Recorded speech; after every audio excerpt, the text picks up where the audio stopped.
Hi dears, ഇന്നത്തെ reading നിങ്ങളുടെ റിലേഷൻഷിപ്പിനെ കുറിച്ചാണ്. ഇതൊക്കെയാണ് നിങ്ങൾക്ക് ലഭിച്ചിരിക്കുന്ന കാർഡ്സ്.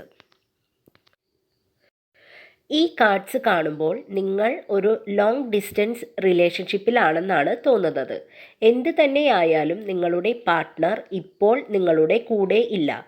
ഒരു പക്ഷേ ജോലി സംബന്ധമായി മാറി താമസിക്കുന്നതോ പഠനവുമായി ബന്ധപ്പെട്ട് വിദേശത്തോ മറ്റോ ആയിരിക്കാം. ചിലപ്പോൾ ചെറിയ പിണക്കങ്ങൾ മൂലം വിട്ടുനിൽക്കുന്നതോ ബ്ലോക്ക് ആക്കിയതോ ആകാം.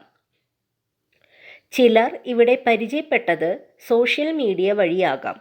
പരിചയപ്പെട്ടിട്ട് ഇതുവരെയായിട്ടും നിങ്ങൾ തമ്മിൽ മീറ്റ് ചെയ്തിട്ടേ ഉണ്ടാകാൻ സാധ്യതയില്ല.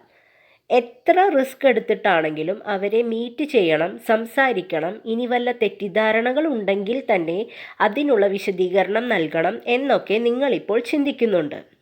അതുപോലെ നിങ്ങളുടെ പാർട്ട്ണറും നിങ്ങളെ വെയിറ്റ് ചെയ്യുന്നുണ്ട്. നിങ്ങളും നിങ്ങളുടെ പാർട്ട്ണറും വിവിധ സ്ഥലങ്ങളിലാണെങ്കിലും നിങ്ങൾക്കിടയിൽ സന്തോഷം നിലനിൽക്കും.